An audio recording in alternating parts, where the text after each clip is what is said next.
गुरुं शङ्कररूपिणं यमाश्रितो हि वक्रोऽपि चन्द्रः सर्वत्र वन्द्यते। गजाननं भूतगणादिसेवितं कपित्थजम्बूफलचारुभक्षणम् उमासुतं शोकविनाशकारकं नमामि विघ्नेश्वरपादपङ्कजम्। वर्णानामर्थसंहारां रसानां छन्दसामपि मङ्गलानां च कर्तारो वन्दे वाणिविनायकौ।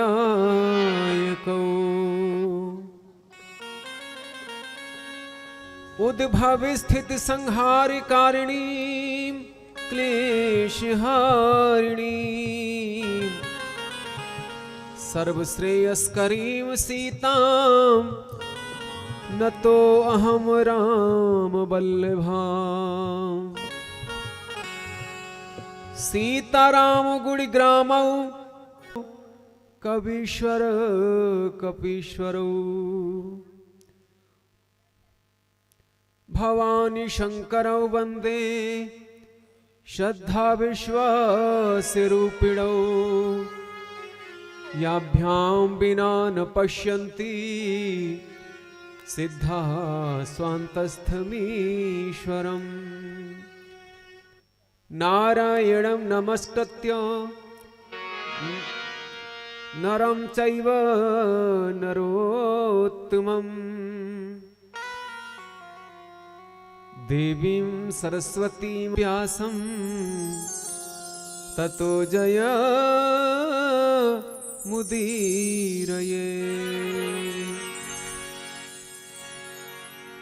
यस्यांके च विभाति भूधरसुता देवापगामस्तके। भाले बालविधुर्गले च गरलम् यस्योरसी ब्यालराट्। सोऽयं भूतविभूषणः सुरवरः सर्वाधिपः सर्वदा। सर्वः सर्वगतः शिव शशिनिभिः शङ्करः पातु माम्। ॐ ऐं ह्रीं आपदां परहर्तारं दातारं सर्वसम्पदां। लोकाभिरामं श्रीरामं भूयो भूयो नमाम्यहम्। भूयो भूयो नमाम्यहम्। भूयो भूयो नमाम्यहम्।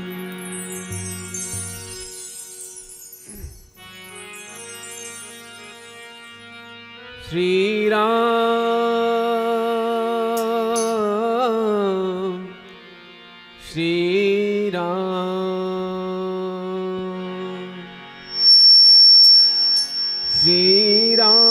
श्रीरामचन्द्र कृपालु भज मन हरण भाव भय दारुणम्।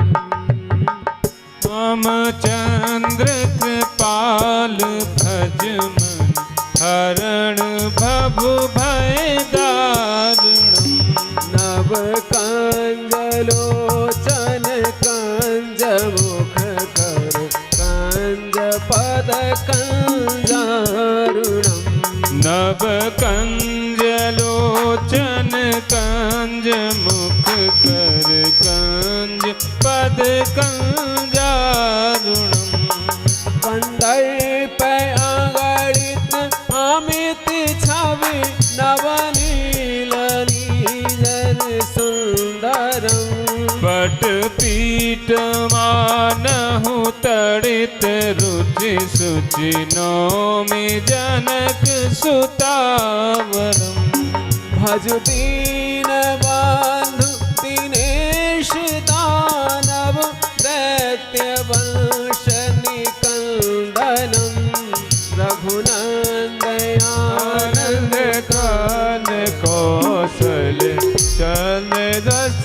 दशरथ नंदना सिर मुकुट कुंडल तिलक चार उदार अंग विभूषणम आजान भुज सन चाप धर संग्राम जित खरदूषणो हित बाधित तुलसीदास शंकर शेष मुनि मन रंजन मम हृदय करो निवास कर कामान कल दल जनो मन राही आचु मिलहि सोवर सहज सुंदर सावरो करुणा निधान सुजान शील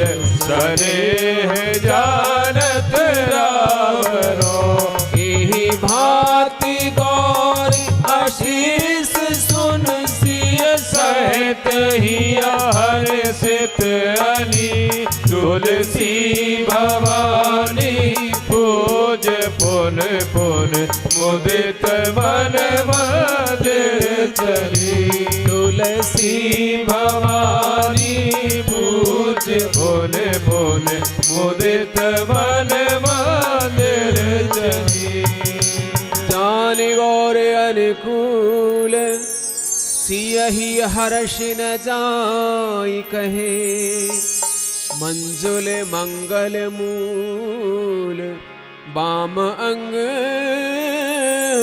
फरकन लगे। सियावर रामचंद्र भगवान की जय। जय राम श्री राम जय राम जय जय राम श्री राम जय राम जय जय राम श्री राम जय राम जय जय राम श्री राम जय राम जय जय राम श्री राम जय राम जय जय राम श्री राम जय राम जय जय राम श्री राम जय राम जय जय राम श्री राम जय राम जय जय राम श्री राम जय राम जय जय राम श्री राम जय राम जय जय राम बोलो श्री राम जय राम जय जय राम श्री राम जय राम जय जय राम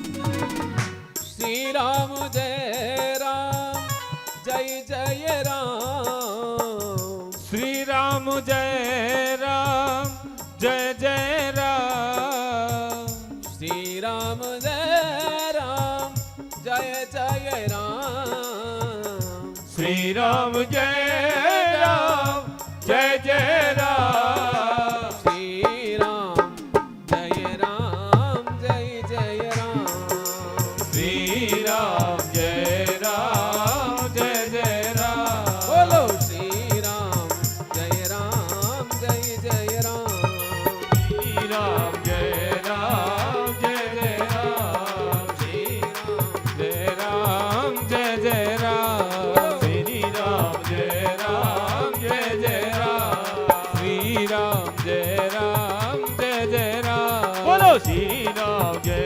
राम जय जय राम बोलो श्री राम जय राम जय जय राम श्री राम जय राम जय जय राम श्री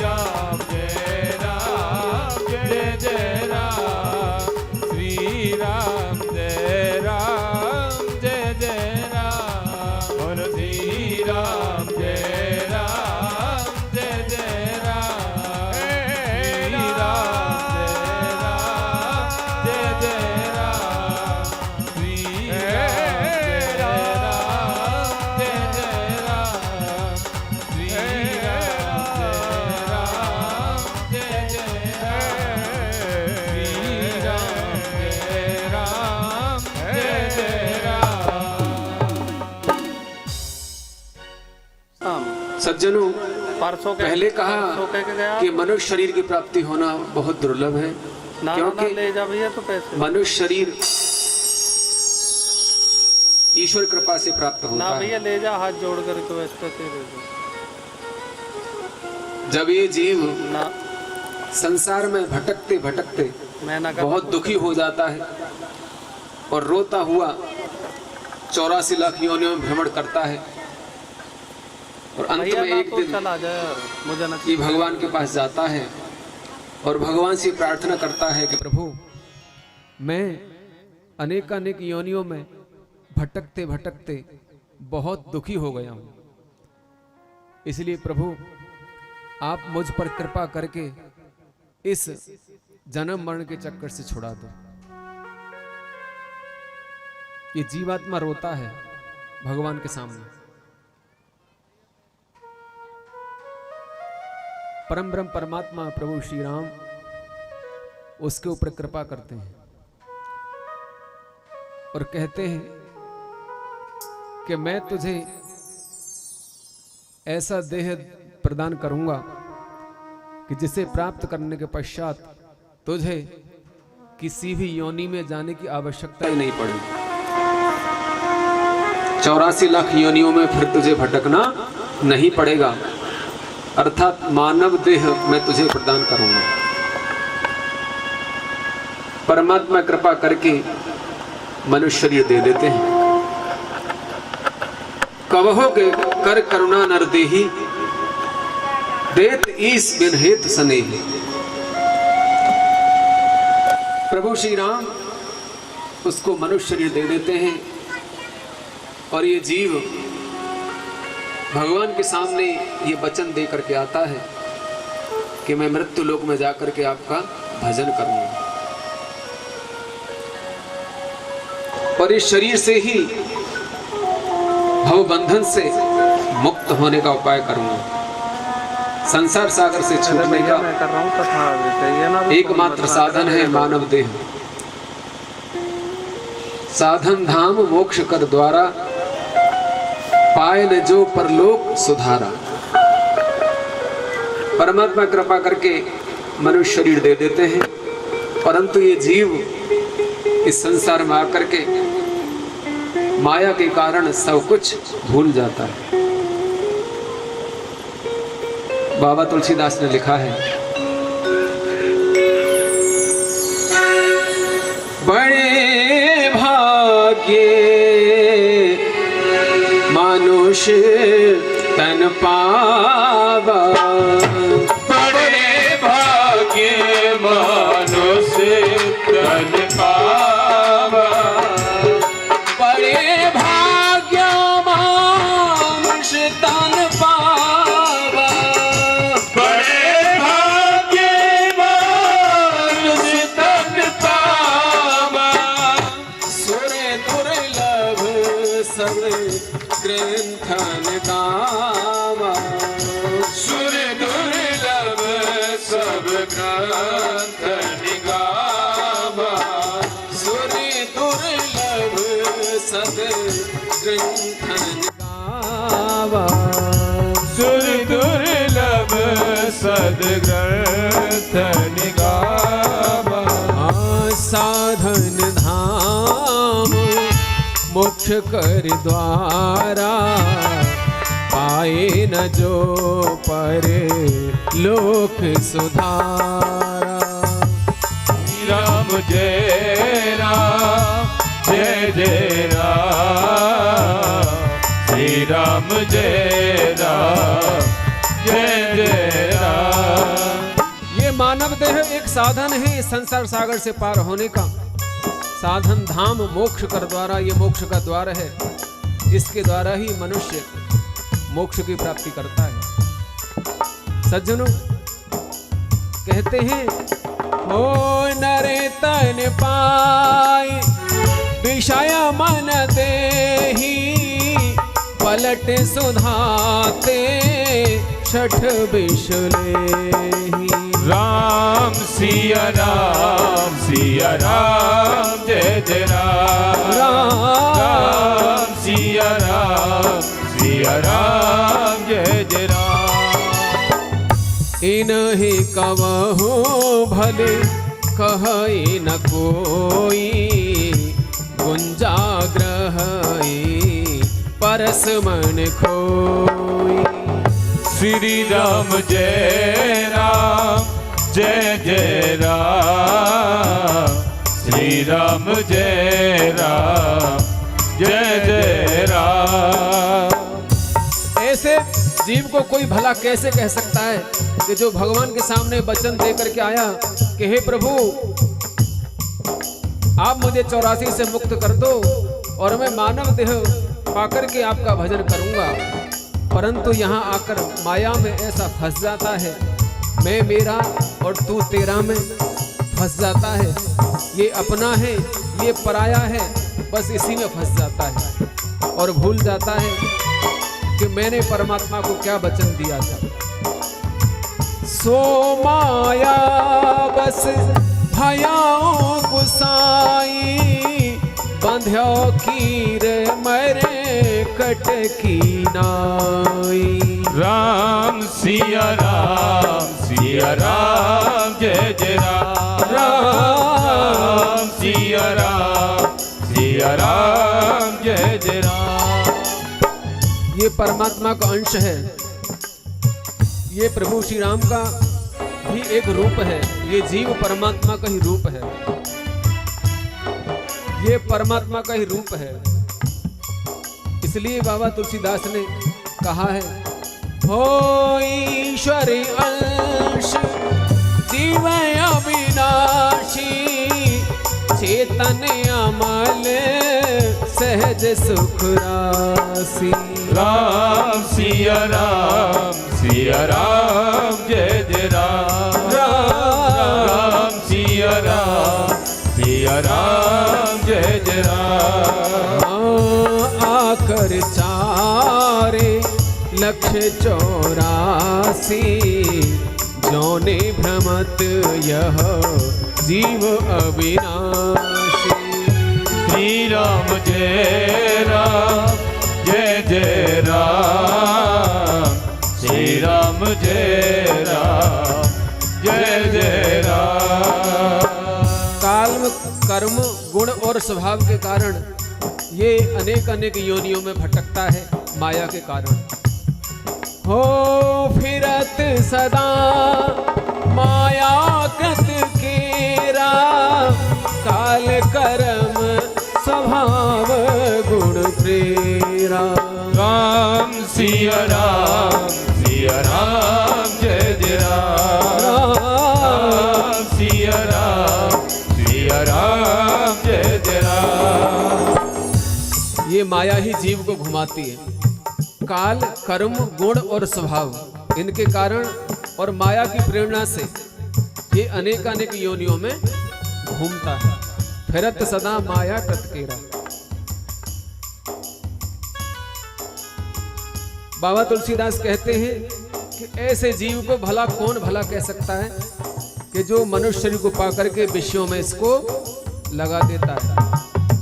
नर्तन पाए विषय मन देही, पलट सुधार्थे शठ विष लेही। अर्थात ये अमृत तुल्य इस मानव देह को प्राप्त करके भी विषय रूपी माने विष रूपी विषयों को ग्रहण करता है।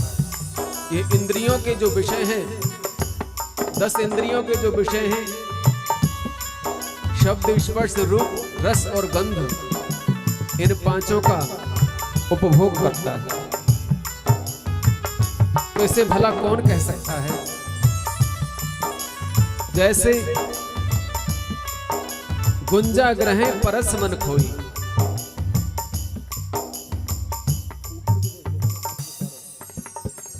गुंजा ग्रहे परस मन खोई।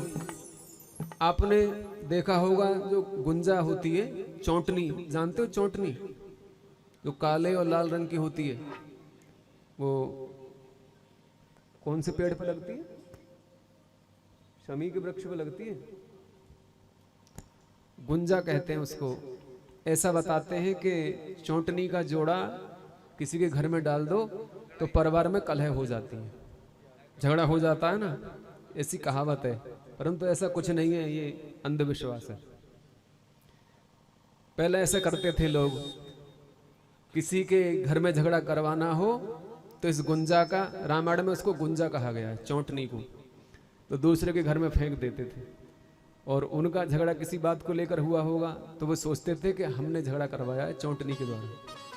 तो गुंजा ग्रहे परस मन खोई, माने इस पारस मणि रूपी देह को पा करके गुंजा को ग्रहण करना चाहते हैं।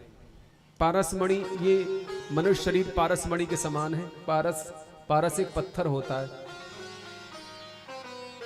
कलयुग में तो ये किसी के पास नहीं है, न किसी ने देखा आज तक। देखा है किसी ने? हमने तो देखा नहीं है, बस ये ग्रंथों में ही सुना है। जिसका ग्रंथों में वर्णन है वह वस्तु संसार में अवश्य ही पाई जाती है। तो पारस मणि एक ऐसी मणि है जो पत्थर की होती है कि जिससे लोहे का स्पर्श हो जाए तो वह सोना बन जाती है।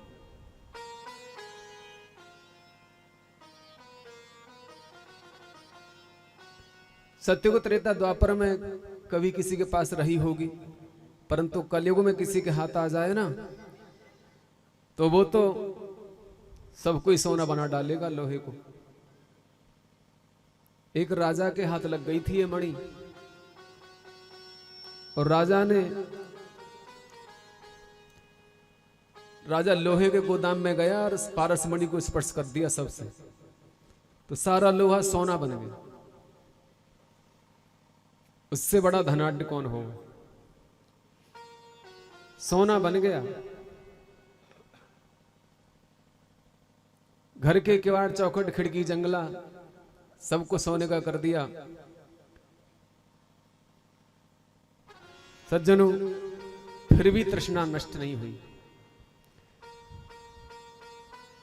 ऐसा बताते हैं कि पहाड़ों में लोग जो गाय भेड़ बकरियां चराते हैं पहाड़ों में, वे अपने भेड़ों के पैरों में लोहा बांध के रखते हैं। लोहा बांध देते हैं। शाम को जब गाय बकरियां भेड़ सब ये चो करके आती हैं और घर को जब आती हैं तो सबके पैर चेक करते हैं कि देखें किसी गाय भेड़ बकरी के पैर में हमने जो लोहा बांधा था सोने का हुआ है या नहीं हुआ। परंतु ऐसा होता नहीं है। ये लोगों का मात्र एक वहम होता है। पारसमणि क्या है? पारसमणि है श्री राम कथा। भगवान श्री राम की ये जो दिव्य कथा ये पारसमणि के समान है। जो अज्ञानी लोग हैं, शठ लोग हैं, मूढ़ लोग हैं, उनके विवेक को जागृत करके ज्ञान की और भक्ति की प्राप्ति करा देती है। सठ सुधराएं सत्संगत पाई, पारस परस कुधात सुहाई। ये पारसमणि सत्संग की तरह है जिससे सठ सुधर जाते हैं। महिमा सत्संग की, सठ भी सुधर जाते हैं सत्संग की महिमा से। तो सज्जनों, बाबा तुलसीदास ने कहा है कि उसे कौन भला कह सकता है जो पारसमणि रूपी इस कथा को त्याग करके, भगवान के इस दिव्य चरित्र को त्याग करके, भगवान की भक्ति को त्याग करके विषयों में मन को लगाता है और इंद्रियों के जो विषय हैं इनमें लिप्त होकर के जीवन भर विष का ही पान करता रहता है। अमृत आपके सामने हो और एक तरफ विष रखा हो, तो आप बताइए अमृत को लेना पसंद करोगे या विष को? कोई कहे महाराज हम तो अमृत को लेंगे। बोले अमृत तो तुम्हारे सामने है, तुम उसको कहां ले रहे हो? तुम तो विष की तरफ भाग रहे हो। ये सुंदर देह हमें भगवान ने दिया, इसको पाकर के हम विषयों में गंवा देते हैं, इंद्रियों के सुख में इसको गंवा देते हैं, दिन रात इसको तृप्त करने में लगे रहते हैं, इंद्रियों को प्रसन्न करने के लिए दिन रात मेहनत करते हैं, इंद्रियों को सुख देने के लिए। गधे की तरह दिन रात कमाते हैं। कोई व्यक्ति कहीं जा रहा था यात्रा पे, तो बड़ा मोटा गट्ठर लेके चलता है। किसी गांव में एक व्यक्ति ने पूछा, भैया इतना बड़ा ये गट्ठर कहां लेकर के जा रहे हो, इसमें क्या है? बोले, इसमें मेरा बिस्तर है, रजाई गद्दा तकिया है। बोले, इसका क्या करोगे? बोले, रात को जब मैं इस पर सोता हूं तो बड़े सुख से सोता हूं, बड़ी अच्छी नींद आती है। रात को सोने के लिए दिन भर उसको लेकर के चलता है, थोड़े से आराम के लिए। ऐसे ही व्यक्ति इस देह को सुख देने के लिए दिन रात विषयों में गंवाया रहता है और पाप करता है। सज्जनों, जीव को जीवन यापन के लिए क्या चाहिए? कर्म से सब कुछ जीव को प्राप्त होता है, प्रारब्ध से सब कुछ मिलता है। प्रारब्ध से जो मिलता है उसमें संतोष करके रहोगे तो सदा सुख की प्राप्ति होगी। और जब ये ममता बढ़ जाएगी, आसक्ति बढ़ जाएगी, मोह और तृष्णा बढ़ जाएगी, तो सोने की खजाने में आपको भेज दिए जाए, सोने की खान में आपको घुसा दिया जाए, सब कुछ आपको मिल जाए, तब भी तृप्ति नहीं होगी। तो सज्जनों, संसार के विषयों से मुक्त कराने वाली ये श्री राम कथा है। तो आइए, सभी भक्तों से हमारा निवेदन है कि मुंडे बाबा के मंदिर पर श्री राम कथा का आयोजन हो रहा है। सभी लोग कथा श्रवण करने के लिए पधारे। आपके गांव में प्रथम बार श्री राम कथा हो रही है। श्रीमद् भागवत की कथा तो 2 बार पहले हो चुकी है, एक बार हमारे मुख से भी हो चुकी है, सबसे पहले हमने ही की थी, उसके बाद चंद्र रसिक जी के द्वारा हो चुकी है। और इस बार पुनः ठाकुर जी की कृपा से हमें श्री राम कथा करने का सौभाग्य प्राप्त हुआ है। कई बार हमारे डॉक्टर साहब हैं संदीप जी, इन्होंने डेट ली थी हमसे और कई बार डेट बदल गई है, चेंज हुई है। ये कोरोना के कारण, ये कोरोना महामारी ने भगवान के नाम को भी कुछ समय के लिए रोक दिया था, परंतु देखो जो भगवान के भक्त हैं उनका कोरोना कुछ नहीं बिगाड़ पाया। कुछ अंधविश्वासी लोग थे जिन्होंने कहा कि यज्ञ से, तीर्थ से, जब तब से कोरोना ठीक होने वाला नहीं है, चक्कर में मत पड़ना बाबाओं के। परंतु बाबाओं ने तो ये कहा कि भजन करो। अच्छा समय मिला था लोगों को, एकांत मिला था भजन करने के लिए, प्रभु की भक्ति करने के लिए। ये 7-8 महीने का समय मिला था। परंतु मैं समझता हूँ कुछ ही लोग ऐसे होंगे जिन्होंने कभी माला फेरी हो, या प्रभु का नाम दिया हो, या किसी ग्रंथ का स्वाध्याय किया हो, गीता रामायण भागवत को पढ़ा हो। बस घर में खूब दिन रात टीवी देखा है और नेट चलाया है और बढ़िया माल मारे हैं।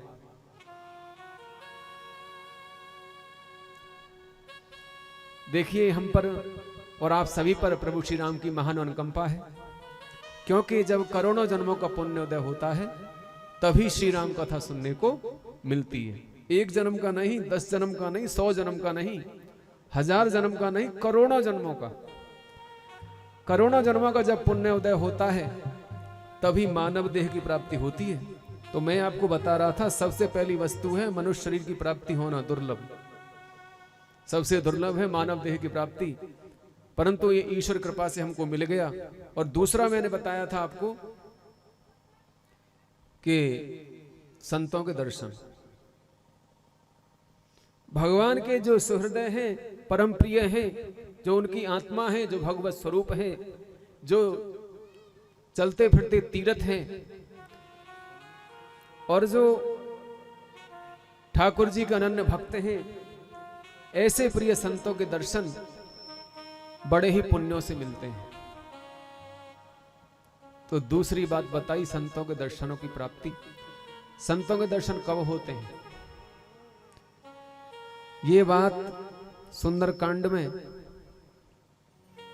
विभीषण जी ने कही है हनुमान जी से। आप सुंदरकांड तो पढ़ते हो, उसमें कहा है विभीषण ने जब हनुमान जी से उनकी भेंट हुई है। बाबा तुलसीदास कहते हैं, जाओ रघुबीर अनुग्रह कीन्हा। जब रघुवीर अनुग्रह कीना। जो रघुबीर अनुग्रह कीन्हा। जो रघुवीर अनुग्रह कीना। जो रघुबीर अनुग्रह कीन्हा।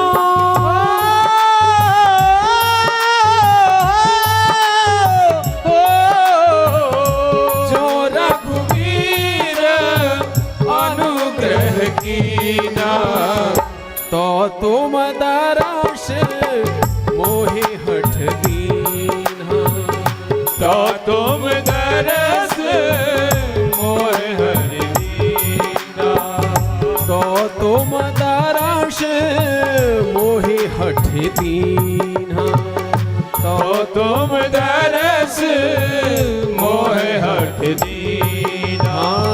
अभ मोहि भरोस हंता। राम कृपा बिनु मिलहि न संता। श्री राम जय राम जय जय राम। श्री राम जय राम जय जय राम। उत्तरकांड में कहा है पुण्य पुंज बिनु मिलाए न संता। सत्संगति संस्कृति करे अंता। राम सिया राम जय जय राम। राम सिया राम जय जय राम। भक्ति ताते अनुपम सुख मूला। मिले जो संत होहि अनुकूला। श्री राम जय राम जय जय राम। श्री राम जय राम जय जय। जीव के जब करोड़ों जन्मों का पुण्योदय होता है तब ईश्वर की कृपा होती है। जिसका खाता ही नील है उसे पैसा कहां से मिलेगा। बैंक में पैसा है तभी तो ब्याज सहित आपको मिलेगा। खाता तो है परंतु पैसा नहीं है तो पैसा कहां से मिलेगा। बैंक में चाहे बाप मैनेजर ही क्यों ना हो और बेटे का खाता नहीं है तो बाप भी पैसा नहीं दे सकता। ऐसे ही धर्म रूपी बैंक में कर्म रूपी धन माने पुण्य रूपी धन नित्य जमा करना चाहिए। सत्कर्म में कभी संतोष मत करो, पुण्य करने में कभी संकोच मत करो। जितना भी हो अधिक से अधिक करो, क्योंकि पुण्य पुंज बिन मिले न संता। जब तक आपके पुण्यों का समूह इकट्ठा नहीं होगा माने बहुत से पुण्य एकत्रित नहीं होंगे तब तक संत नहीं मिलेंगे। और जब तक संत नहीं मिलेंगे तब तक राम जी की कृपा नहीं होगी, माने जीवन का उद्धार नहीं होगा। जब सत्संग प्राप्त होगा संतों के द्वारा तभी उद्धार होगा। और सत्संग से ही संस्कृति का नाश होता है। संस्कृति कहते हैं मोह माया का, अज्ञान का नाश। गीता में भगवान ने कहा है यथा बरंधो सत्संगः सर्वसंग पहोहि माम। व्रतानि यज्ञ छंदासी तीर्थानि नियमा यमः। यथा बरंधो सत्संग सर्वसंग पहोहि माम। जितना प्रसन्न मैं सत्संग से होता हूं उतना प्रसन्न ना तो मैं यज्ञों से होता, ना व्रतों से होता, ना दान से होता, ना तीर्थ यात्रा से होता, ना जप से होता, जितना सत्संग से वश में होता हूं। भगवान ने कहा है। देखिए आज आपको राम कथा का दिव्य सत्संग भी प्राप्त हो रहा है। ये सत्संग ही तो है, राम कथा का दिव्य सत्संग है। आपने जीवन में सत्संग किया तभी कथा आपको मिली है। और जो सत्संग करता है जीवन में, सत्संग कहते हैं संतों का संग। भगवान के जो प्रिय भक्त हैं उनका संग माने सत्य कहते हैं, सत्य का। सत्य माने परमात्मा और परमात्मा प्रेम का रूप है। परमात्मा का दूसरा रूप है प्रेम, माने जो संसार के लोगों से प्रेम करता है वही सच्चा सत्संगी है। प्रभु की बनाई हुई सृष्टि में जो सबसे प्रेम करता है, किसी के साथ कोई भेदभाव नहीं करता, समदृष्टि जिसकी रहती है और सबको ईश्वर का ही रूप मानता है, ऐसा जानकर के जो सदा भक्ति करता है वही सत्संगी है। जो महापुरुष है और सदा प्रभु के चिंतन में रहता है, संसार में रहकर के भी संसार से निवृत्त रहता है, ऐसा सच्चा प्रेमी ही सच्चा सत्संगी है। माने परमात्मा से प्रेम ही सत्संग है। परमात्मा से प्रेम कौन करेगा? जो उसकी बनाई हुई सृष्टि में सभी जीवों से प्रेम करेगा वही भगवान को प्यारा होगा। जो भगवान के बनाए हुए जीवों से प्रेम करेगा वही भगवान को प्यारा होगा, वही सच्चा प्रेमी होगा। तो जीवन में जब तक सत्संग नहीं होगा तब तक कथा समझ में नहीं आएगी। कथा भी सत्संग से समझ में आती है, इसलिए सत्संग करना अनिवार्य है। बाबा तुलसीदास कहते हैं रामचरितमानस में,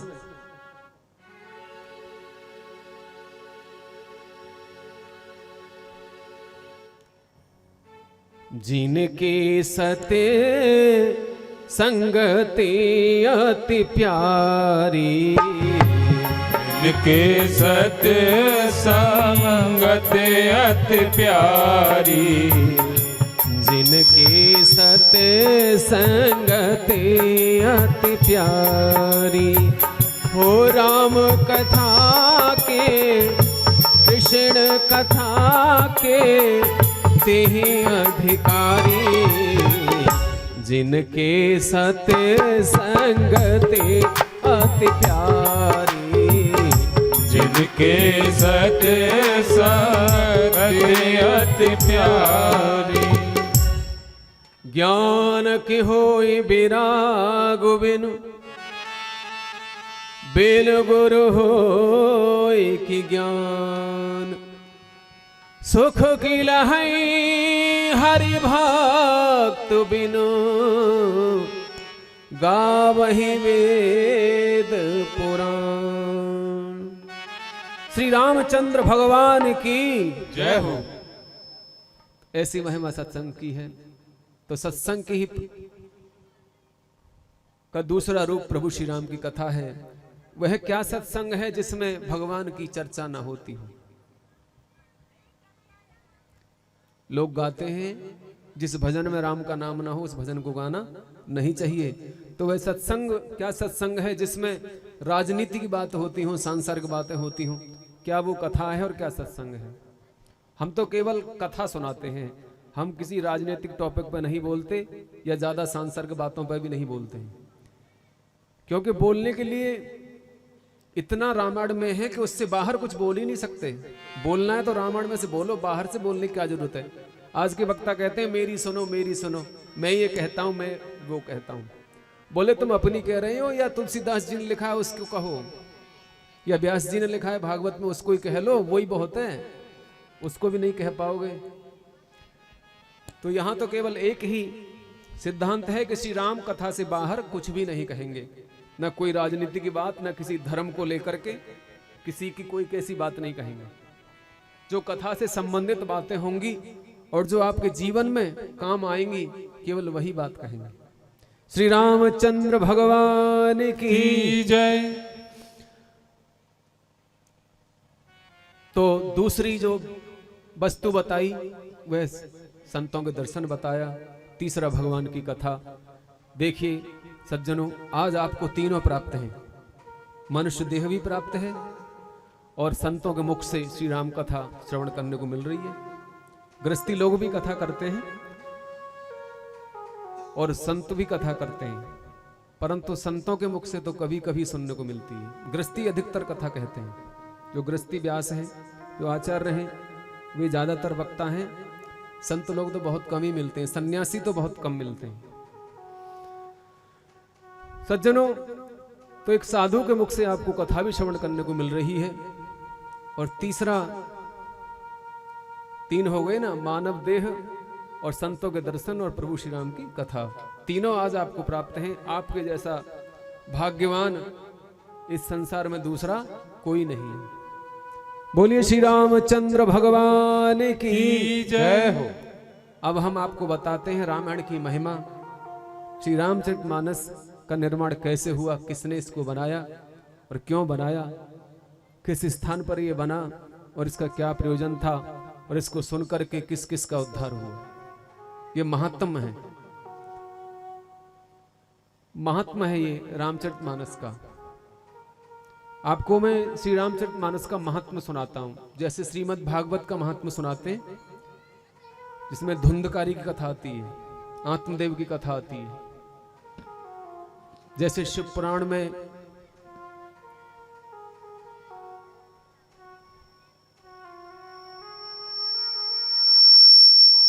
बिंदु की कथा आती है, चंचला और बिंदु की कथा आती है, ऐसे ही श्री रामचरितमानस में भी महात्म्य कथा आती है।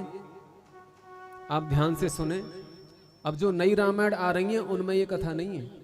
जो पुरानी रामायण थी, जो मुंबई से प्रकाशित वेंकटेश्वर प्रेस से जो बनी है, उसमें ये महात्म्य दिया है। शेपक की कथा है, ध्यान से सुनेंगे।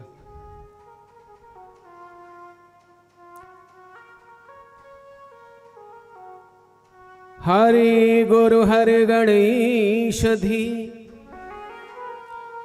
गुरु हरि हरि गणेश धी, सुमिरा तुलसीदास, करत गोपाल महात्म श्री, रामायण सुख रास।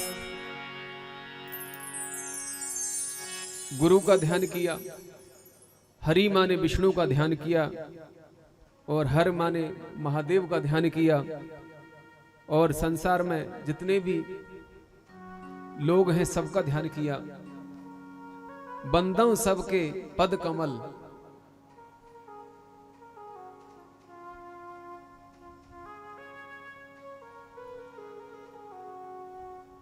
देव दनुज किन्नर नर,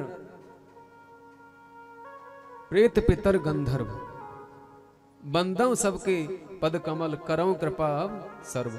सबकी वंदना की है बाबा तुलसीदास ने, कोई नहीं छोड़ा। भूत प्रेतों की वंदना की है, असुरों की वंदना की है, खलों की वंदना की है, पिशाचों की वंदना की है, संतों की असंतों की सबकी वंदना की है। तो महात्म प्रारंभ करते हैं। देखिए श्री रामचरितमानस में 5000 चौपाइयां हैं और 2000 के लगभग सोरठा और छंद हैं। दोहा, सोरठा और छंद हैं। 5000 चौपाइयां हैं। हम पूरी तो यहाँ विस्तार से कह नहीं पाएंगे चौपाइयों को।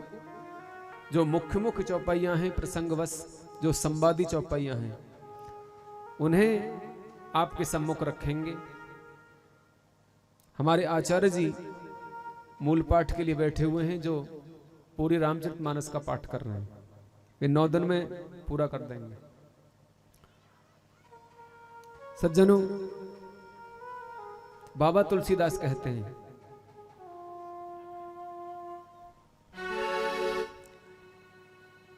रामायण सुर तरु की छाया, रामायण सुर तरु की छाया, दुख भय दूर निकट जो आया, दुख भय दूर निकट जो आया, रामायण सुर धेनु समाना, रामायण सुर धेनु समाना, दायक अभिमत फल कल्याणा, दायक अभिमत फल कल्याणा, रामायण सुर तरु की छाया,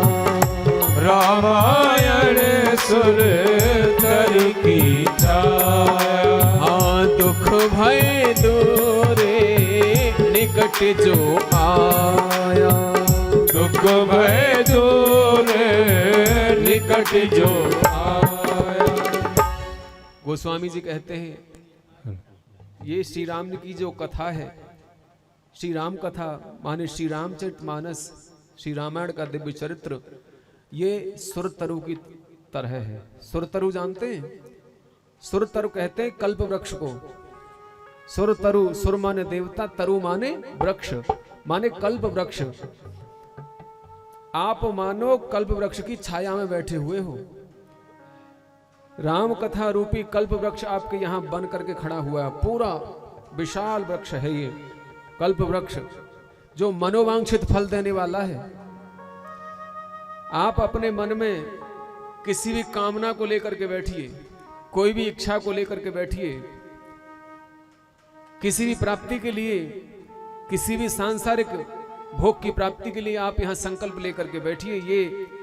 ये कल्प वृक्ष रूपी राम कथा आपके प्रत्येक कार्य को पूरा करेगी। आप मन में संकल्प लेकर के कथा सुनिए। जैसे कल्प वृक्ष मनोवांछित फल देता है, कल्प वृक्ष सब कुछ दे देता है, परंतु एक चीज नहीं देता। क्या नहीं देता? भक्ति नहीं दे सकता, राम जी के दर्शन नहीं करा सकता। कल्प वृक्ष सांसारिक वस्तु दे सकता है, परंतु मुक्ति नहीं दे सकता, ज्ञान नहीं दे सकता। परंतु ये जो रामायण रूपी सुर तरु है, ये तो सब कुछ देने वाली है। सांसारिक वस्तुएं भी आपको प्राप्त होंगी और संसार से मुक्त होने के लिए ज्ञान, भक्ति, वैराग्य भी आपको प्राप्त होगा। ठाकुर जी की कृपा भी आपके ऊपर होगी। श्री रामचंद्र भगवान की जय हो। रामायण सुरतरु की छाया, इस सुरतरु की छाया में जो भी आकर के बैठेगा उसके सारे दुख दूर हो जाएंगे। दुख भय दूर निकट जो आया। और कहा है रामायण सुरधेनु समाना। सुरधेनु कहते हैं कामधेनु को। कामधेनु भी सब कुछ दे देती है। विश्वामित्र के आश्रम में नहीं, वशिष्ठ के आश्रम में जब विश्वामित्र गए थे, जब राजा थे विश्वामित्र, उस समय की बात है, एक बार शिकार खेलते खेलते बहुत सी सेना के साथ भूख प्यास से व्याकुल होकर के वशिष्ठ के आश्रम में गए थे। तो वशिष्ठ के आश्रम में कामधेनु गाय बंधी हुई थी। वशिष्ठ ठहरे एक महात्मा, उनके पास राजा के भोजन के लिए सामग्री नहीं थी। साधुओं के पास इतना कहां ऐश्वर्य होता है।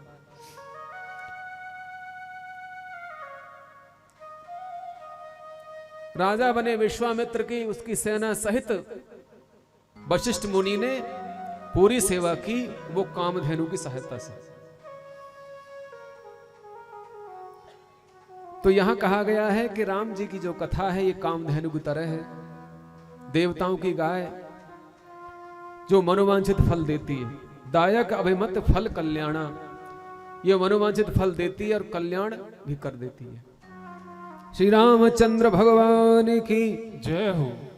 आगे बताते हैं कि किसी गांव में एक पापी रहता था। ये महात्म की कथा है, महात्म चल रहा है श्री रामचरितमानस का। होत रहे हो एक ठाम रामायण, तेहि मग आवत पाप परायण। जैसे आपके गांव में कथा चल रही है, ऐसे ही उस गांव में भी कथा हो रही थी। जैसे बड़ौदा में यहाँ राम कथा चल रही है और कोई रास्ते से पापी निकल के जा रहा हो और उसके कानों में आवाज पड़ गई हो कि राम कथा हो रही है, तो वह कथा में आ जाता है सुन करके। बाबा तुलसीदास कहते हैं कि किसी स्थान पर राम कथा हो रही थी, तो वहीं एक पापी निकल करके जा रहा था वहीं से। तो वह पापी उस कथा को सुनने के लिए बैठ गया और जैसी कथा सुनने को बैठा, तुरंत उसके प्राण निकल गए। कान में कुछ बातें भी पड़ गई थी, कथा की कुछ बातें उसके कान में पड़ गई थी, परंतु पूरी कथा नहीं सुन पाया और उसका प्राणांत हो गया। श्री रामचंद्र भगवान की जय हो। गिरत ही तुरंत छूट तनु गयऊं, तह अद्भुत एक अचरज भयऊं। जैसे ही कथा में आया, कानों में कुछ बातें पड़ी और पछाड़ खा के गिर पड़ा और तुरंत उसकी मृत्यु हो गई।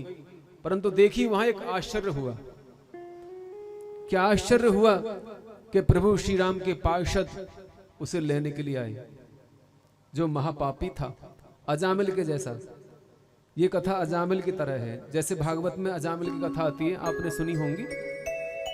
जैसे पापी अजामिल, जिसने पूरे जीवन पाप किया, परंतु अंत में उसने यम फांस के दुखों से पीड़ित होकर के अपने पुत्र नारायण को पुकारा था। परमात्मा नारायण को नहीं, अपने पुत्र नारायण को पुकारा था। भले ही पुत्र को पुकारा था, परंतु बैकुंठवासी नारायण के पार्षद वहां आ गए थे उसे लेने के लिए, और यमदूतों से उसको छुड़ा लिया था।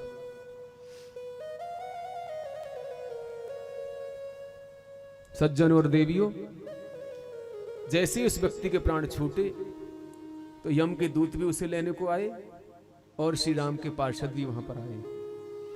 दोनों में झगड़ा हुआ और श्री राम के पार्षदों ने यमदूतों को खदेड़ दिया, उनके सारे हथियार भी छीन लिए। पापात्मा को लेने के लिए यमदूत आते हैं, परंतु पुण्यात्मा को लेने के लिए भगवान के पार्षद आते हैं। जो श्री राम की कथा सुनता है, उसका जीवन और मरण दोनों ही सुधर जाता है और मंगल ही मंगल होता है। कथा से जीवन सुधरता है, और जिसका जीवन सुधरता है उसका मरण भी सुधरता है, और जिसका जीवन बिगड़ जाता है उसका मरण भी बिगड़ जाता है। जन्म मरण के चक्कर से छुड़ाने वाली है ये कथा। सज्जनों, यमराज के दूत जो उसके प्राणों को लेने के लिए आए थे, उनको श्री राम के दूतों ने खदेड़ दिया और वे रोते रोते। देखो, एक चमत्कार और भी वहां पर हुआ है। रामायण में लिखा है, तिन दूतन देख्यो बिलखाता, पूछी भानु तनय कुशलाता, किन तुमको दीनों दुख भाई, चार चतुर तुम देह बताई। चारों यमदूतों से पूछा कि तुम इतने व्याकुल क्यों हो रहे हो, और जिस पापी को तुम लेने के लिए गए थे उसे लेकर क्यों नहीं आए? क्या बात है? और तुम्हारे अस्त्र शस्त्र कहां गए? सब खाली हाथ लौट के आए हो। सज्जनों, जब व्यक्ति की मृत्यु होती है तो मरने वाले को ही यम के दूत दिखाई देते हैं। केवल मरने वाले को ही दिखाई देते हैं। कोई कोई बीमार पड़ जाते हैं, महीनों सालों तक बीमार रहते हैं, और जब उनका अंतिम समय आता है तो उन्हें लेने के लिए यम के दूत आते हैं। तो यम के दूत उन्हें पहले से ही पीड़ा देना प्रारंभ कर देते हैं। आपने देखा होगा, कोई बोलता नहीं है, जीभ टूट जाती है, किसी को लकवा मार जाता है, किसी का शरीर उठता ही नहीं है, उसको यम के दूत तोड़ देते हैं,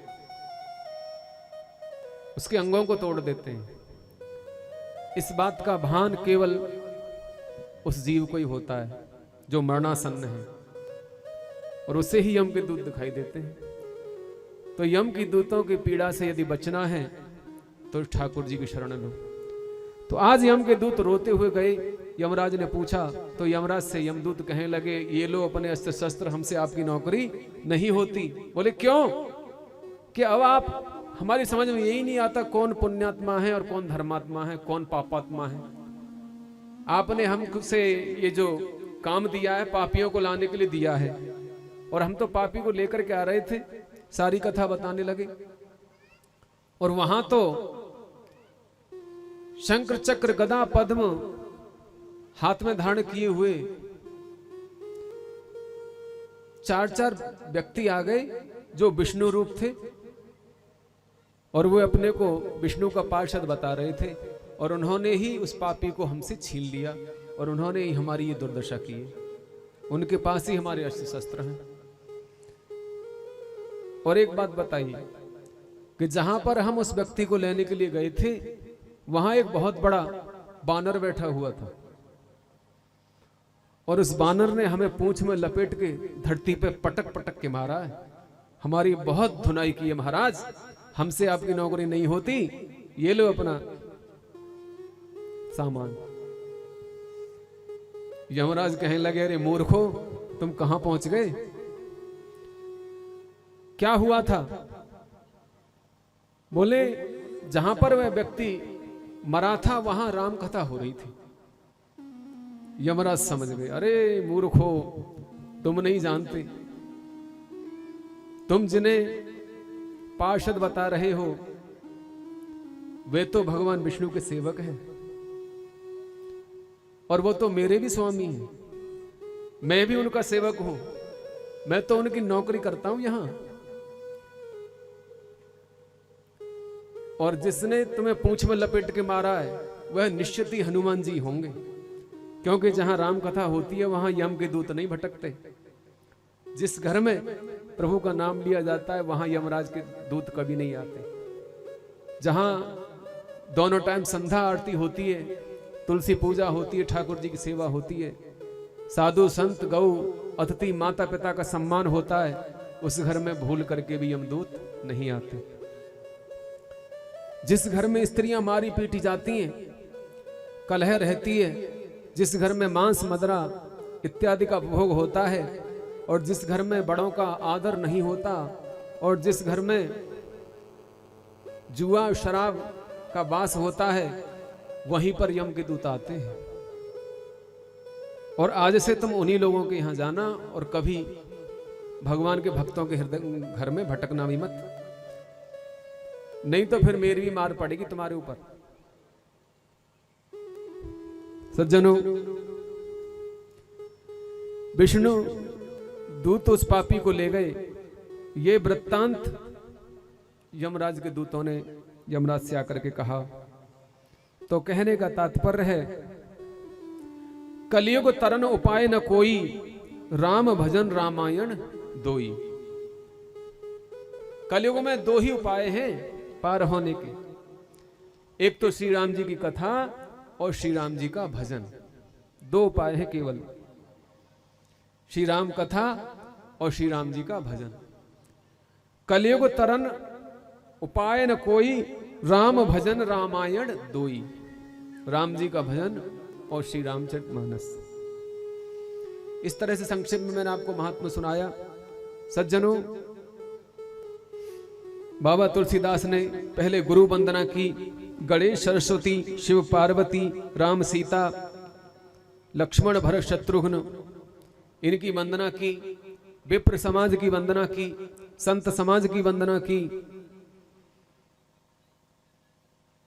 और संत असंतों की वंदना की, देव दनुज किन्नर नर प्रेत पिशाच इत्यादि की वंदना की। कोई नहीं छोड़ा बाबा तुलसीदास ने, सबकी वंदना की है। नारद बाल्मीक घट जौनी, निज निज मुखन कहीं निज होनी।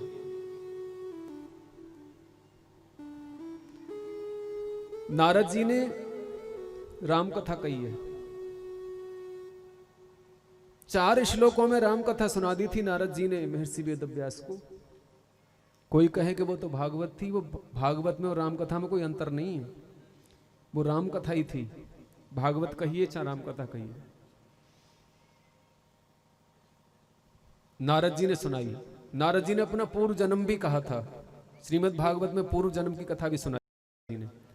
मैं भागवत की कथा यहां विस्तार से नहीं सुनाऊंगा क्योंकि ऐसी मर्यादा है, राम कथा ही सुनाऊंगा।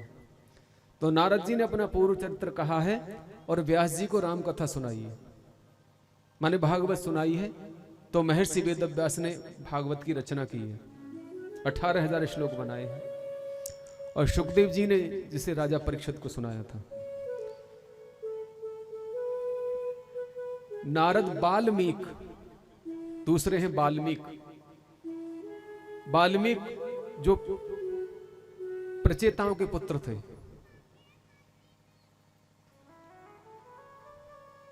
दसवें पुत्र हैं ये। बाल्मीक के जन्म के विषय में अनेकों कथाएं आती हैं। बाल्मीक को लेकर के आज के समय में बड़ा ही भ्रम फैला हुआ है। कोई कहता है वो तो हमारे धर्म के हैं, हमारे जाति के थे और हम उनको मानते हैं, वो तुम्हारे नहीं थे, वो तो ऐसे थे वैसे थे। इस तरह से लोग कहते हैं। शायद ऐसे लोगों ने राम कथा नहीं सुनी है, तभी उनके बीच ये झगड़ा होता है। यदि वे एक बार वाल्मीकि रामायण को पढ़ लेंगे या सुन लेंगे तो उनका भी ये वहम निकल जाएगा।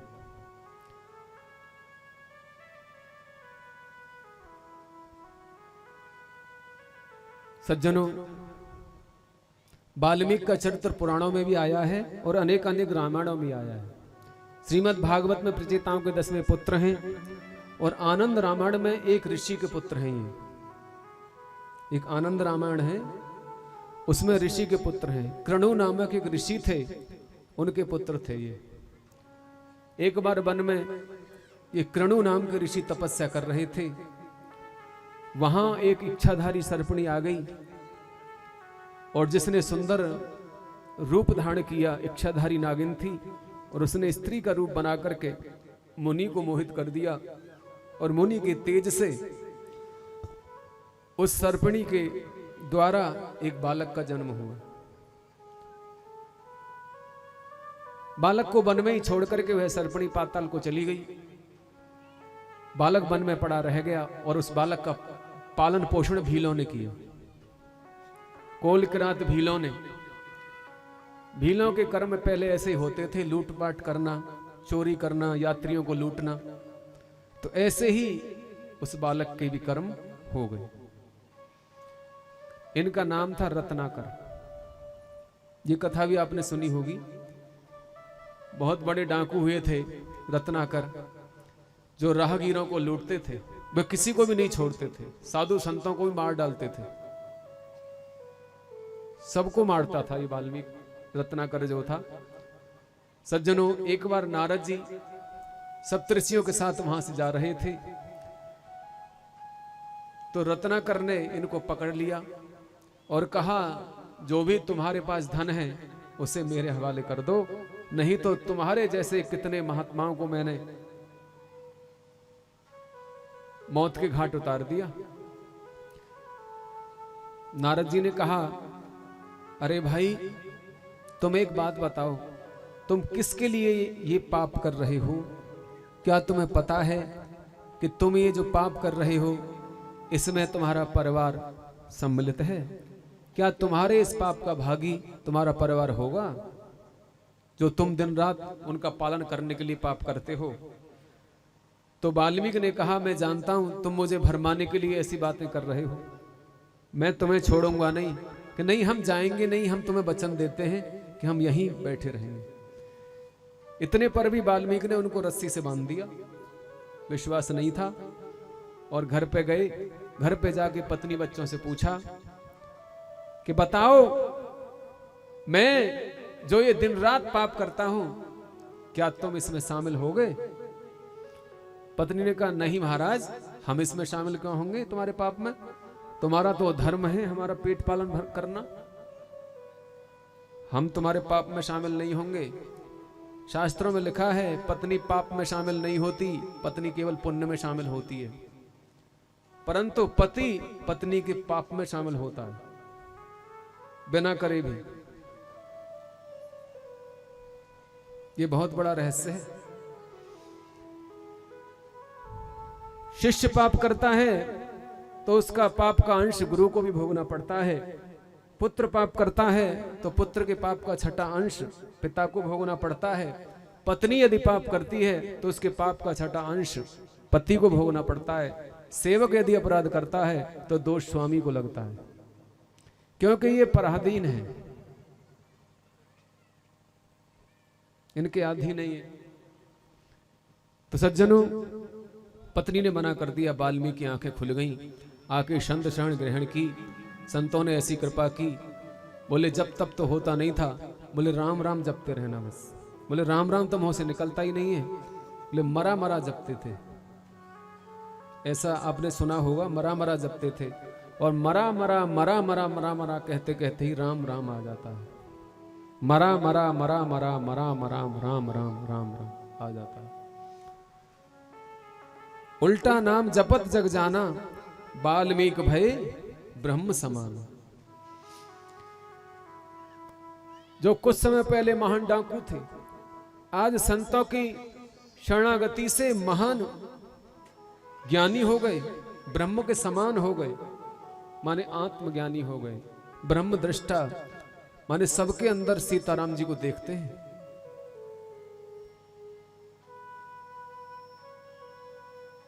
उनकी दृष्टि ऐसी हो गई थी कि संसार के प्रत्येक प्राणी के अंदर सीताराम दिखाई देते थे उनको। इसको कहते हैं ब्रह्म दृष्टा। ब्रह्म ज्ञान होना सरल है, परंतु ब्रह्म दृष्टा होना कठिन है। सिया राम मैं सब जग जानी, करो प्रणाम जोर जुग पानी। उल्टा नाम जपत जग जाना, बाल्मीक भय ब्रह्म समाना। उन्होंने नाम को जपा, जो उल्टा नाम ले रहे थे वो सीधा हुआ। संसार के लोगों ने जान लिया कि वाल्मीक ने अब बुरे कर्म छोड़ दिए हैं, जपत जग जाना, तो लोग निर्भय हो गए। तो नाम की शक्ति से, नाम की भक्ति से वाल्मीक महान ब्रह्म वेत्ता हुए। तो दूसरे वाल्मीक और तीसरे अगस्त, नारद वाल्मीक। देखिए, वाल्मीकि ने श्री रामायण को लिखा है, और वाल्मीकि ने ही सबसे पहले शतकोट रामायण नाम का एक पुराण बनाया था। इनसे पहले इस मृत्युलोक में कोई श्लोक ही नहीं था। एक मैं आपको रहस्य की बात बताऊं, वाल्मीकि से पहले कोई श्लोक ही नहीं था, कोई ग्रंथ ही नहीं था, कोई पुराण ही नहीं था।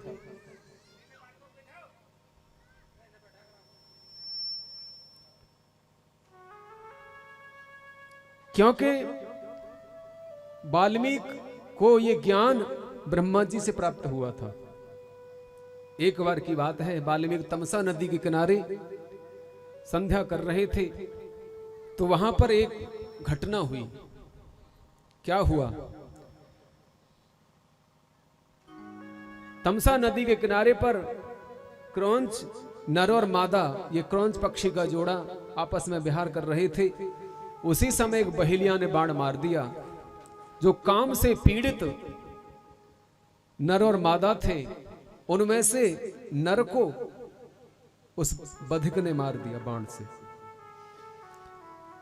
अपने पति को मरा हुआ जान करके वह क्रौंच मादा रोने लगी और कहने लगी, माम निखात प्रतिष्ठा त्वं गमय समान व्रतः, यत् क्रौंच मिथुना देख मवधि काम मोहितम। ये सबसे पहला श्लोक है इस धरती पर जो मैंने अभी बोला। ये सबसे पहला श्लोक है। माम निखात प्रतिष्ठा तम गमे शाश्वती समहा, यत् क्रौंच मिथुना देख मवधि काम मोहितम। ये वाल्मीकि के मुख से अकस्मात निकल पड़ा था। उन्हें बड़ा आश्चर्य हुआ और आश्रम में आकर के ध्यान में बैठ गए। उसी समय ब्रह्मा जी प्रकट हुए। ब्रह्मा जी ने कहा, पुत्र, ये राम जी की कृपा से ही तुम्हारे मुख से ये श्लोक निकला है। और ब्रह्मा जी ने उनको ज्ञान दिया, और उस ज्ञान को पाकर के वाल्मीकि ने 100 करोड़ श्लोक बनाए। ध्यान से सुनना, 100 करोड़ श्लोक बनाए, जिसको कहते हैं शतकोट रामायण। और उनमें से ही एक छोटा सा चरित्र राम जी का निकाल लिया, जिसको वाल्मीकि रामायण कहते हैं। इसमें 24,000 श्लोक हैं। इसमें राम जी का चरित्र निकाल लिया, उसमें से ही श्री कृष्ण का चरित्र निकाल लिया, उसको भागवत कहते हैं। जितने भी पुराण हैं सब उसमें से ही निकल के आए हैं। शतकोट नाम का पुराण था, उसमें से ही सारे पुराण बने हैं, उपनिषद बने हैं, ग्रंथ बने हैं, स्मृतियां बनी हैं। सज्जनों, 100 करोड़ श्लोक बना तो दिए, परंतु प्रश्न ये उपस्थित हुआ कि इनको कैसे विभाजित किया जाए। अब श्लोकों को लेकर के ही झगड़ा हो गया। देवता अपने आप को कहने लगे, हम लेंगे। स्वर्ग के देवताओं ने कहा, हमें चाहिए, मृत्यु लोक के प्राणियों ने कहा हमें चाहिए, ऋषि मुनियों ने, और पाताल के प्राणियों ने भी कहा हमें चाहिए। आपस में झगड़ा होने लगा। अब भगवान शंकर के पास गए। भगवान शंकर ने निर्णय किया। भगवान शंकर ने क्या काम किया?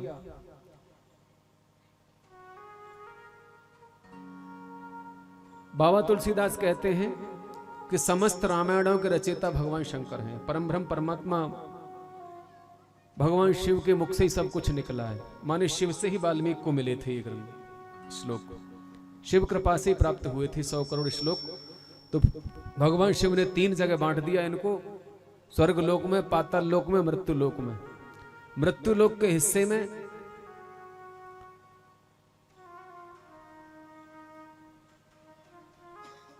मृत्यु लोक के प्राणियों के हिस्से में 100 करोड़ श्लोकों को 3 जगह बांटा जाएगा तो कितने आएंगे?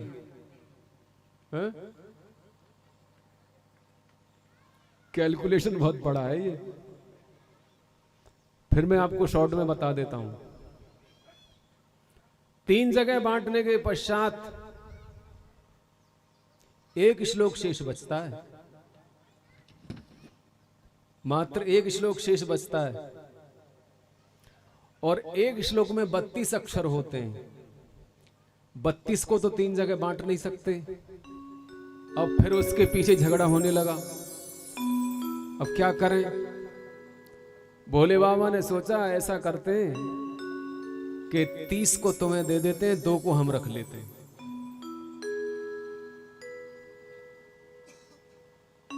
30 अक्षरों को बांट दिया 3 जगह, 2 अक्षर शेष बचे, उनको रख लिया। और वो 2 अक्षर क्या थे? 2 अक्षर का प्यारा नाम जय श्री राम, जय श्री राम। राम नाम के 2 अक्षर थे।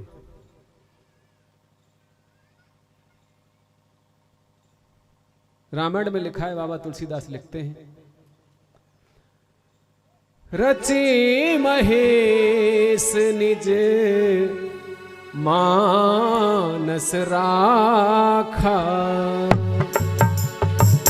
रची महेश निज मानस राखा, सुसमय पाए उमासन भाखा, सुसमय पाए उमासन भाखा, महामंत्र जही जपत महेशु, महामंत्र जही जपत महेशु, काशी मुकुते हित उपदेशु, काशी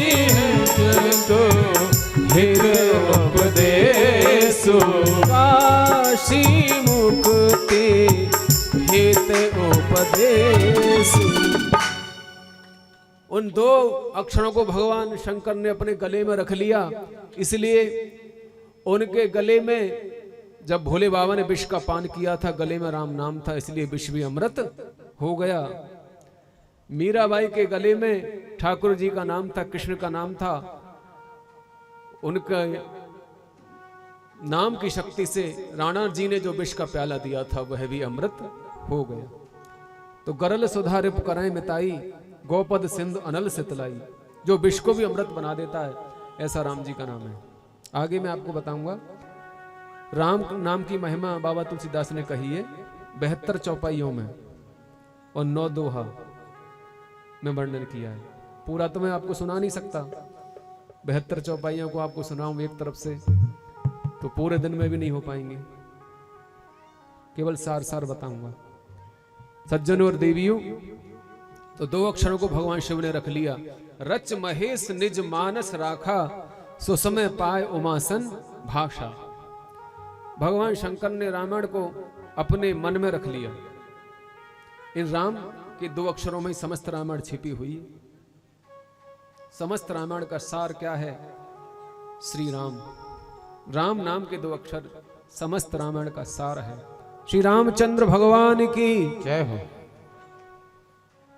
सज्जनों, समय आने पर भगवान शंकर ने पार्वती को सुनाया समय आने पर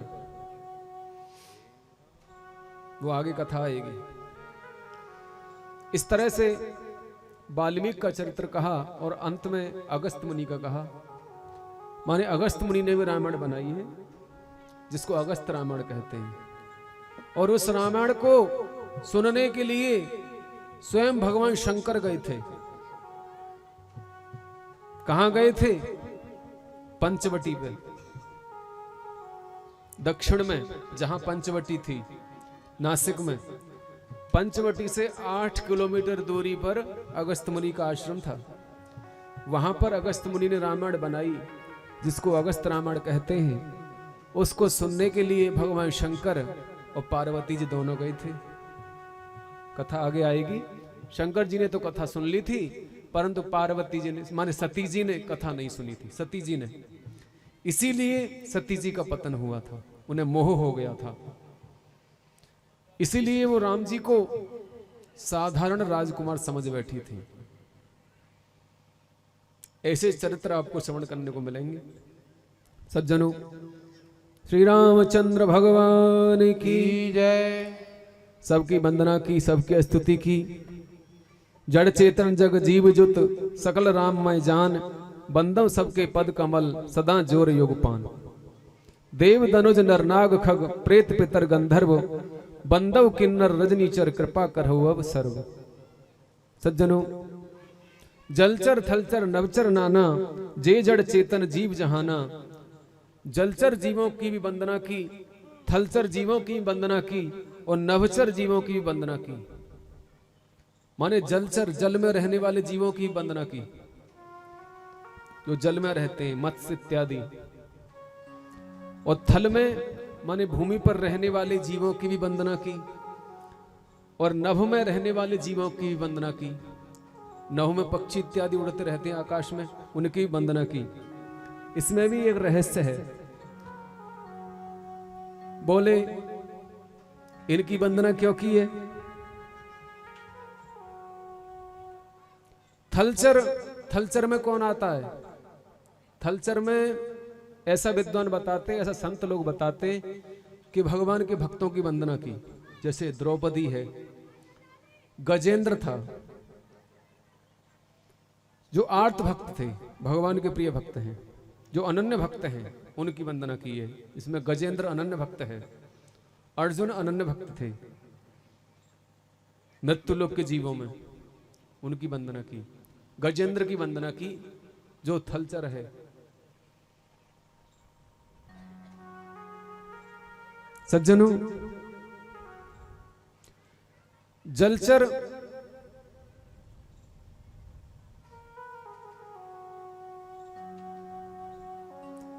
जलचर माने जल में रहने वाले जीवों की वंदना की, मत्स्य इत्यादि की।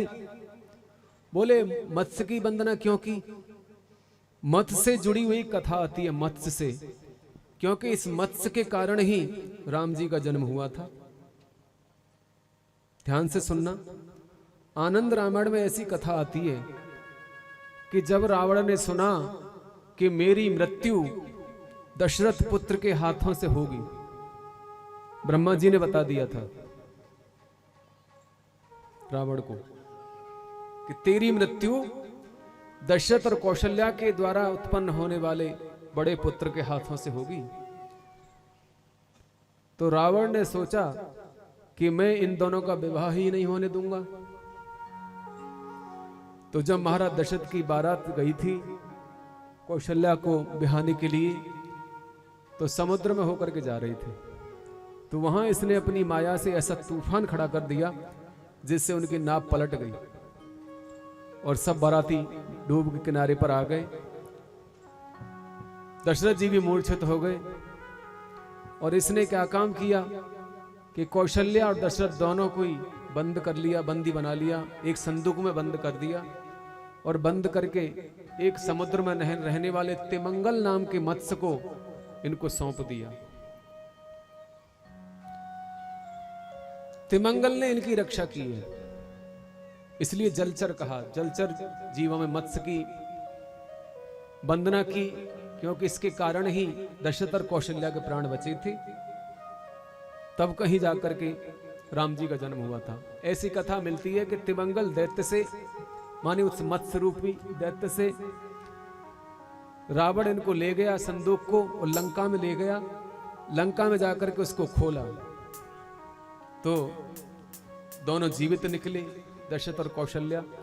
उनको मारने के लिए इसने तलवार उठाई। जैसे ही मारने वाला था उसी समय ब्रह्मा जी ने आकर के हाथ पकड़ लिया। अरे मूर्ख, तू ये क्या कर रहा है? तुझे कुछ पता है? मैंने जो लिख दिया है वह मिटने वाला नहीं है। तेरी मृत्यु इनके पुत्र के हाथों से ही होगी। यदि तू इनको इस समय मारना चाहेगा तो अभी इसी वक्त उनका जन्म हो जाएगा और तेरी मृत्यु हो जाएगी। मार देंगे तुझे वो। तो रावण डर गया था और कहा इनका तो विवाह हो गया। रावण कहता है मैंने तो विवाह नहीं होने दिया, आपने कहा था विवाह हो जाएगा तभी तो पुत्र होगा। तो ब्रह्मा जी कहते मूर्ख, इनका विवाह तो हो गया। जब एक जगह दोनों बंद हैं तो विवाह तो हो ही गया।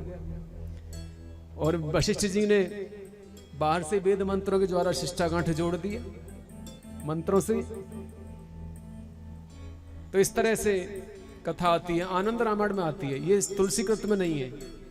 आनंद रामायण में पढ़ लेना आप, ये कथा आती है आनंद रामायण, जिसमें 24,000 श्लोक हैं जो संस्कृत और हिंदी दोनों में है। श्री रामचंद्र भगवान की जय हो। और नवचर में, नवचर के प्राणियों की वंदना की। नवचर के प्राणियों की वंदना किसकी की? जैसे नवचर में जटायु थे। जटायु ने माता सीता जी की रक्षा करने के परिप्रेक्ष्य में ही अपने प्राणों को गंवा दिया था। इसलिए नवचर में उड़ने वाले जीवों की वंदना की। बाबा तुलसीदास ने कोई भी नहीं छोड़ा, सबकी वंदना की। श्री रामचंद्र भगवान की जय हो। तो 5 मिनट सभी प्रभु श्री राम का कीर्तन बोलेंगे।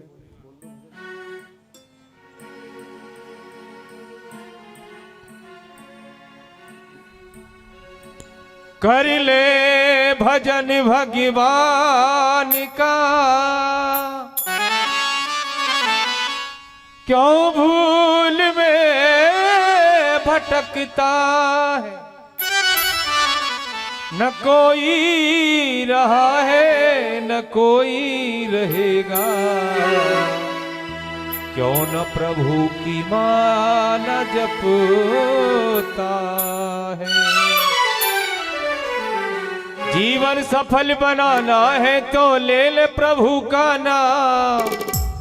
जीवन सफल बनाना है तो ले लो प्रभु का नाम।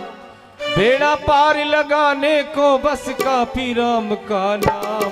बोलो राम राम राम, बोलो राम राम राम, बोलो राम राम राम, बोलो राम राम राम, बोलो राम राम राम, बोलो राम राम राम, बोलो राम राम राम, बोलो राम राम राम। जिसमें प्रथम कांड है बाल कांड, दूसरा है अयोध्या कांड, तीसरा अरण्य कांड, चौथा किष्किंधा कांड, पांचवा सुंदर कांड और छठा लंका कांड और सातवां उत्तर कांड। कुछ लोगों को तो इन कांडों का भी पता नहीं है। क्रम से पूछा जाए, क्रमशः नहीं बता सकते, आगे पीछे तो बता देंगे। बहुत लोग ऐसे हैं।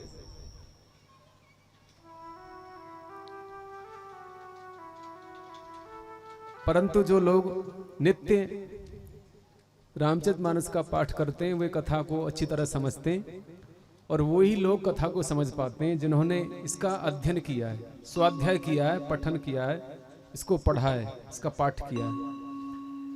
क्योंकि राम जी का जो चरित्र है ये बहुत ही गूढ़ है, रहस्यमयी है और प्रत्येक की समझ में नहीं आता। कहते हुए भी कठिन है, समझते हुए भी कठिन है। इतना गूढ़ रहस्य है ये। कहत कठिन समझत कठिन साधन कठिन विवेक। सज्जनों, रामचरित मानस विमल सुन शुभ कथा भवान।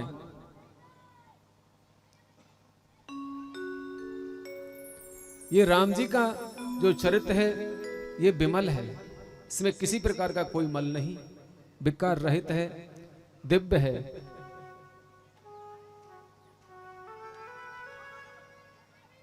काकभूषण जी ने इसे गरुड़ जी को सुनाया है और भगवान शिव ने माता पार्वती को श्रवण कराया है। सुन शुभ कथा भवान रामचरित मानस विमल, कहा भुसुंड बखान सुनहा बिहग नायक गरुण।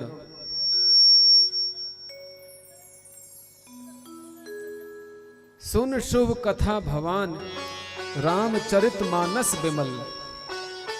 इस राम जी के विमल चरित्र को, मानस रूपी चरित्र को, माने मानस चरित्र श्री रामचरित मानस को,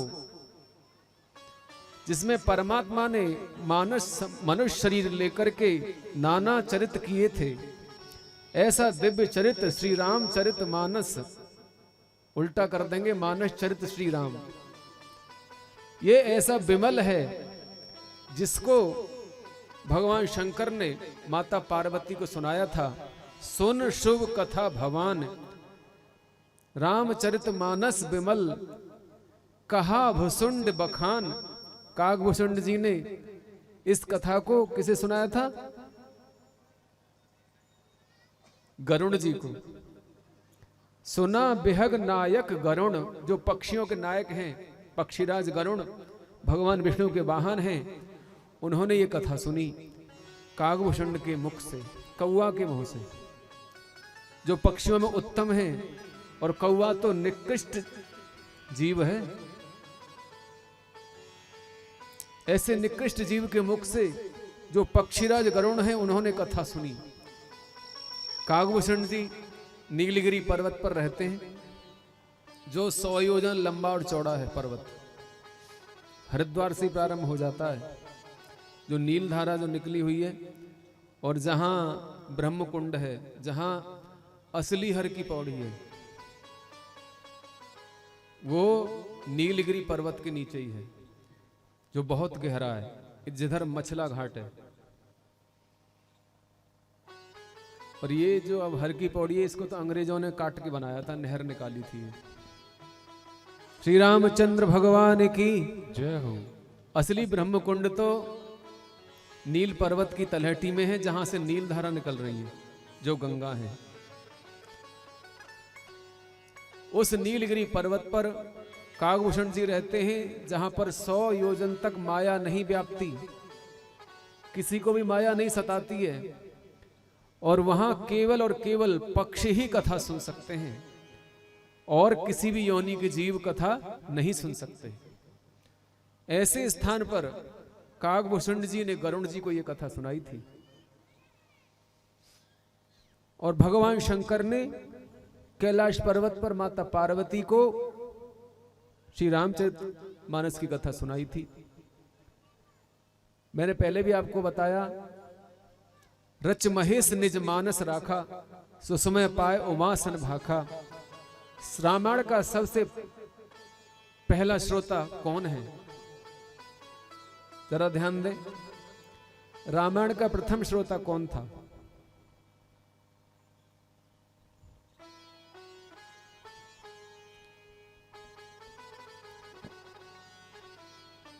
कौन है रामायण के प्रथम श्रोता? आवाज नहीं आ रही। श्रोता पूछ रहा हूं, वो तो वक्ता है। रच महेश निज मानस राखा, इसलिए वो वक्ता हो गए। उन्होंने रचा था इस मानस चरित्र श्री राम को, जो 100 करोड़ श्लोक बनाए थे, वो तो वक्ता हैं। और श्रोता कौन है प्रथम? कोई कह रहे हैं पार्वती माता। पार्वती को तो बहुत समय बाद सुनाई है, समय आने पर। पहले सती जी हुई है ना, सती जी ने देह त्यागा है तब पार्वती जी आई हैं। उनसे पहले तो सती जी भगवान शंकर के साथ अगस्त मुनि के यहां भी रामायण सुनने गए थे। तो कैसे पार्वती प्रथम श्रोता हो सकती हैं? चलो ये प्रश्न है आज के लिए आपका, मुझे कल बता देना इसका उत्तर।